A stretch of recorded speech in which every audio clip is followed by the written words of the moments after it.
Dear all viewers, welcome back to channel Alps English academy. आज हम study करेंगे कि पास्ट इंडेफिनिट टेंस के इंटरोगेटिव सेंटेंसेस कैसे बनाते हैं और उसका आंसर किस तरीके से दिया जाता है, क्योंकि ये एक ऐसा टेंस है जिसमें सेकंड फॉर्म आती है, लेकिन जब हम इंटरोगेटिव सेंटेंस बनाते हैं तो उसमें फर्स्ट फॉर्म का इस्तेमाल होता है। लास्ट क्लिप मैंने आपको बताया था, नेगेटिव के अंदर भी हमने फर्स्ट फॉर्म का इस्तेमाल करा था, क्योंकि इसमें एक हेल्पिंग वर्ब है और वो हेल्पिंग वर्ब कौन सा है? डिड। जी हाँ, और जब डिड का इस्तेमाल होता है तो हम वर्ब की फर्स्ट फॉर्म का यूज करते हैं, क्योंकि डिड ऑलरेडी एक सेकंड फॉर्म है। अब इंटरोगेटिव सेंटेंस बनाने के लिए हमें क्या करना चाहिए, इसके ऊपर पूरी क्लिप पहले ही बताई गई थी, फिर भी छोटा हिंट मैं आपको दे देता हूँ। क्वेश्चंस दो तरह के होते हैं, एक वो जिसका आंसर या तो यस होता है या नो होता है। एक क्वेश्चन तो ये हो गया, एक डिपार्टमेंट इसका अलग हो गया।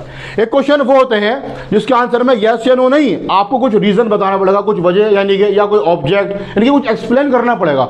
वो हमारे क्वेश्चन स्टार्ट होते हैं WH फैमिली वर्ड से। लेकिन आज हम स्टडी करेंगे वो क्वेश्चन जिनका आंसर या तो यस होगा या नो होगा। जी, अब हम अपने मेन पॉइंट की तरफ चलते हैं। देखिए, इंटरोगेटिव सेंटेंस बनाने के लिए हेल्पिंग वर्ब को पहले ले आते हैं। मैंने आपको भी बताया कि पास्ट इंडेफिनिट टेंस में एक हेल्पिंग वर्ब है। देखिए, बिना हेल्पिंग वर्ब के आप क्वेश्चन कैसे बनाएंगे? बन ही नहीं पाएगा, क्योंकि हेल्पिंग वर्ब आपको पहले लगाना है। कुछ टेंस के अंदर 3 हेल्पिंग वर्ब हैं, कुछ में 2 हेल्पिंग वर्ब हैं, लेकिन पास्ट इंडेफिनिट टेंस में एक ही हेल्पिंग वर्ब है, did. I, we, you, they, he, she, it, single noun, जितने भी आपके सब्जेक्ट है सबके साथ आपको डिड का यूज करना है। बहुत आसान है, बिल्कुल ठीक है। लेकिन जब आंसर बनाएंगे तो सेकंड फॉर्म, और वो कैसे अभी आपको डिफाइन करते हैं। देखिए, नोट ध्यान से, जब कोई क्वेश्चन हेल्पिंग वर्ब से शुरू हो, ध्यान रखिएगा, जब कोई क्वेश्चन हेल्पिंग वर्ब से शुरू हो तो उसका आंसर या तो यस होगा या नो होगा। अभी आपको जज करना पड़ता है कौन सा हेल्पिंग वर्ब लगाना है, ये हमें ट्रांसलेशन से मालूम चल जाता है, और कौन से हेल्पिंग वर्ब में कौन सी फॉर्म आनी है ये पॉइंट मालूम होना चाहिए। ठीक है, जब क्वेश्चन में डिड हो, जब क्वेश्चन में डिड हो, जो बच्चे क्वेश्चन आंसर करते हैं क्वेश्चन का, एग्जाम्स के अंदर मिस्टेक हो जाती है, ध्यान रखिएगा। जब क्वेश्चन में डिड हो और आंसर एफर्मेटिव में देना हो तो आंसर में वर्ब की सेकंड फॉर्म आएगी। लिख दिया मैंने, यहाँ पर लिख दिया, ठीक है ना। तो आंसर में वर्ब की सेकंड फॉर्म आएगी। आंसर किस में देना है? एफर्मेटिव में। आंसर हमें नेगेटिव में नहीं देना, आंसर नेगेटिव में नहीं देना, ये बात लिखी मैंने यहाँ पे। देखिए, ध्यान रखें, डिड हो और आंसर भी एफर्मेटिव में हो, नेगेटिव में नहीं लिखा मैंने, ये नेगेटिव में नहीं, क्योंकि नेगेटिव में फिर फर्स्ट फॉर्म हो जाएगी। अब हम अपने क्वेश्चन बनाना सीखते हैं, उसका आंसर भी देखिए। इसका फॉर्मूला, पहले हेल्पिंग वर्ब आएगा, उसके बाद फिर सब्जेक्ट लगाएंगे, फिर वर्ब की फर्स्ट फॉर्म, क्योंकि इसमें हमारा जो है हेल्पिंग वर्ब है वो डिड है, और आपको बताया ये वर्ब की फर्स्ट फॉर्म, फिर ऑब्जेक्ट। इसके अलावा सेंटेंस आगे और ही बढ़ सकता है। एक सेंटेंस लिखा मैंने, क्या आप कल स्कूल गए थे?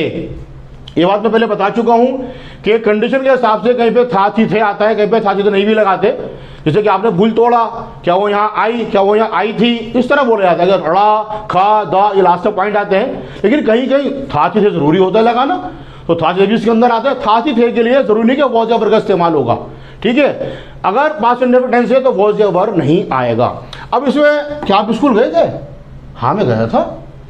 नहीं मैं आज तो नहीं गया, अब नहीं गया मैं, गया पे खत्म हो गया, इस तरीके से, ठीक है। जैसा बात हो रही है आपस में, तो क्या के लिए हमने पहले पहचाना कि पास्ट इंडेफिनिट है, तो क्या के लिए हमने डिड का इस्तेमाल करा? क्या के लिए डिड का इस्तेमाल? आप यानी कि यू, ठीक है। काम कौन सा हो रहा है? जाने का, तो जाने की फर्स्ट फॉर्म, जाने को गो बोलते हैं, गो आ गया, गो टू स्कूल, कल यस्टरडे, ठीक है। तो did you go to school yesterday? अब आपने कहा हाँ मैं तो गया था, यस में जवाब आ गया ना, यस आई वेंट। मैं आपसे यू में क्वेश्चन कर रहा हूं, लेकिन आप तो अपने को आई बोलोगे ना, तो आई वेंट, सेकंड फॉर्म आ गई गो की, ये आंसर हो गया, यस आई वेंट। यहां पर आप आंसर खत्म कर सकते हैं, जरूरी नहीं कि आप पूरा बोलें, क्योंकि हम दोनों को मालूम है, क्वेश्चन करने वाला और जवाब देने वाले को मालूम होता है कौन सा वर्ब इस्तेमाल हुआ है। तो शॉर्ट में यस आई वेंट, हाँ मैं गया था। कहाँ की बात हो रही मालूम है? Yes I went to school yesterday, पूरा बोल दो, कौन मना कर रहा है आपको? गलत थोड़ी है। हाँ मैं स्कूल गया था कल। नहीं मैं तो नहीं गया, मैं नहीं गया था। No I didn't go, did not की शॉर्ट यानी कि कॉन्ट्रैक्शन, आई डिडंट, अब डिड नॉट आ गया डिडंट, तो फर्स्ट फॉर्म लगा दी, नो आई डिडंट गो, यहां पर खत्म हो जाएगा। आप पूरा बोलना चाहिए, no I didn't go to school, नहीं मैं स्कूल नहीं गया था। समझ में आ रही है बात? अब यहाँ था नहीं आएगा। देखिए, वॉज या वर्ब, रहा था, रही थी बनेगा ना, वॉज वर्ब के साथ रहा की आवाज आनी चाहिए टेंस के अंदर, और आएंगे आएगा वर्ब तब आएगा वॉज या वर्ब। ये डाउट क्लियर कर लिएगा, यहाँ वॉज वर्ब नहीं आएगा। बच्चों को कंफ्यूज होती है, कंफ्यूजन होती है बच्चों को कि मैं स्कूल गया था, आई वॉज गो टू, ये गलत होता है। वॉज आएगा तो आएंगे आएगा, ठीक है। और भी पॉइंट है वॉइस वर्क के, वो बहुत सारे हैं, थर्ड फॉर्म भी आती है, वो पैसिव वॉइस में बाद में बताएंगे। तो no I didn't go to school, ये समझिए आप। नेक्स्ट देखिए आप, क्या वे आपसे मिली, क्या वे आपसे मिली, दो लोग बात कर रहे हैं, अच्छा उधर से आ रहे हो आप, क्या वो मिली रास्ते में आपको, रास्ते में खड़ी हुई थी, नहीं वो तो मुझे नहीं मिली, हाँ मुझे मिली थी, इस तरह। तो क्या, तो मिली, ली पे खत्म हो गया, पास्ट इंडेफिनिट, क्या के लिए डिड आ गया शुरू में, ठीक है, क्योंकि यस नो में आंसर है। वे यानी कि शी, क्या वे तुमसे मिली, काम उसने करा, शी सब्जेक्ट, काम कौन सा, मिलने का, मीट, आपसे यू, यहां पर यू जो है ऑब्जेक्ट है, ऑब्जेक्टिव केस, ठीक है। यहां पर यू का जो है, अब लास्ट आंसर आप देंगे तो आई नहीं बनेगा, आई कब बनेगा, अगर यू यहां पर होता सब्जेक्ट में, ठीक है ना। और आई का ऑब्जेक्टिव केस क्या होता है, मी होता है, तो आंसर में इस यू का मी बनेगा। देखिए, यस हाँ, शी मेट मी, हाँ उससे मिली, no she didn't meet me, अब डिडंट आए तो फर्स्ट फॉर्म आ गई, नो मुझसे नहीं, वो मुझसे नहीं मिली। समझ में आ रहा है ना आपके, बहुत इजी करके लिखा है, क्योंकि हमारा मकसद सिखाना है, सिखाना, आप सीख जाएं, अच्छी तरह सीख जाएं और को भी सिखा सके आप। क्या उसने आपको एक खत लिखा, क्या उसने आपको खत लिखा, पूछा आपने किससे, क्या उसने आपको खत लिखा था, तो यस नो में आंसर है, डिड पहले आ गया। उसने ही भी हो सकता है, शी भी हो सकता है, लेकिन ना राइट वर्ब है, एक खत, ए लेटर।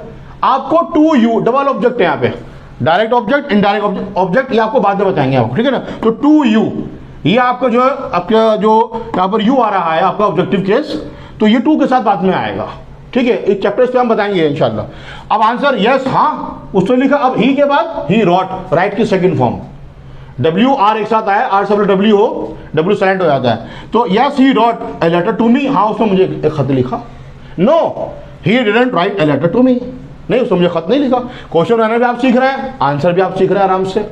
जिस टेंस में क्वेश्चन होता है उसी टेंस में हमारा जवाब होता है, ध्यान रखिएगा इस चीज को, ये आप पहले पढ़ चुके हैं, ठीक है। हमने अफर्मेटिव नेगेटिव दोनों पहले पढ़ाए हैं, और इसकी दोनों की जो है क्या कहते हैं, मैं डिस्क्रिप्शन में इसका लिंक दे दूंगा दोनों का, और इंट्रोगेटिव सेंटेंसेस का भी, ताकि आप आराम से उसको समझ सकें, ठीक है। ये पहले पढ़ा चुका हूं मैं।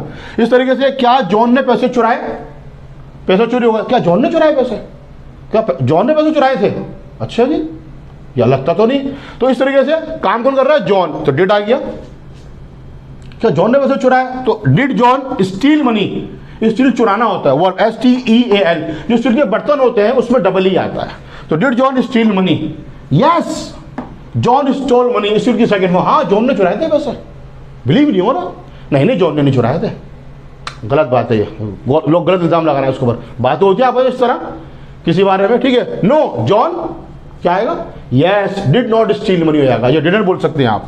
क्या उसने जॉन को थप्पड़ मारा, तो थप्पड़ मारा, मारा था, दोनों बातें, तो उसने शी हो सकता है, ही हो सकता है, हमने शी बना दिया, क्या अगले डिड पर लगा दिया, काम कौन कर रहा है, वह शी, थप्पड़ मारना स्लैप, किसको, जॉन को, सब्जेक्ट वर्ब ऑब्जेक्ट, ठीक है। फॉर्मूला लिखा हुआ पूरा आपका फॉर्मेट, डिड पहले आ गया। तो आप आंसर आप बताइए, आंसर क्या देंगे आप, यस शी स्लैप्ड, इसी में से आएगा, yes she slapped John, double P हो जाएगा, ठीक है। No she did not slap John. किसी वर्ब के अंदर हमें ईडी लगाना होता है, और वर्ब का जब सेकंड लास्ट हमारा क्या होता है, क्या होता है लास्ट, वॉवेल, तो हम उसको लास्ट लेटर को हम डबल कर देते हैं। अगर नेगेटिव बोलना है, no she did not, no she didn't slap John, यानी कि इसी में ही आंसर आइए आपका पूरा, यस और नो आपको बताना है, फिर इसी में से आंसर आ जाएगा। सेकंड फॉर्म याद होनी चाहिए, वो आपकी फॉर्म बहुत जरूर याद करनी, 3 फॉर्म्स ऑफ वर्ब्स, ठीक है ना। अच्छा, क्या उसने कक्षा में जॉन को थप्पड़ मारा था, अब सेंटेंस थोड़ा आगे बढ़ा दिया, same sentence, did she slap John in the classroom, yes she slap John in the classroom. Sentence अब आगे आप कितना भी लंबा कर ले, सेंटेंस आगे काफी और बढ़ सकता है, जैसे कि क्या तुम आ गए थे मेरे भाई के साथ, did you go with my brother, with my brother आपने लास्ट में लगा दिया, ठीक है।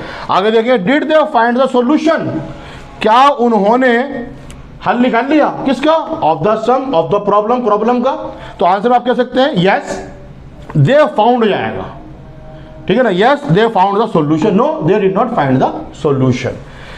क्या उस लड़के ने एक टूटा हुआ तारा देखा, क्या उस लड़के ने टूटा हुआ तारा देखा था, अच्छा जी, टूटा हुआ तारा, ए ब्रोकन स्टार, ऑब्जेक्ट हो गया हमारा, काम कौन कर रहा है, वे लड़का, दैट बॉय, देखना सी, ऑब्जेक्ट ए ब्रोकन स्टार। अब हेल्पिंग ऑफ क्या है, डिड, कैसे पहचाना कि देखा या देखा था, ठीक है, तो डिड आ गया, did that boy see a broken star, yes that boy saw a broken star, no that boy did not see a broken star, negative में इस तरह हो जाएगा।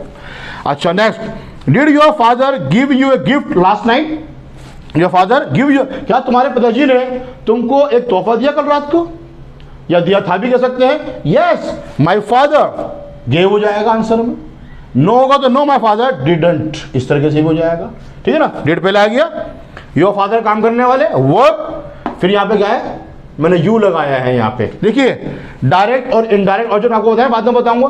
अगर हमें ऑब्जेक्टिव केस पहले लगाना है तो हम पहले लगा देंगे, सब ये गिव के बाद फिर ए गिफ्ट बाद में आ गया। अगर मैं इस यू को बाद में लेके जाऊं, did your father give a gift, फिर टू यू हो जाएगा, ठीक है, लास्ट नाइट, इस तरीके से बनेगा।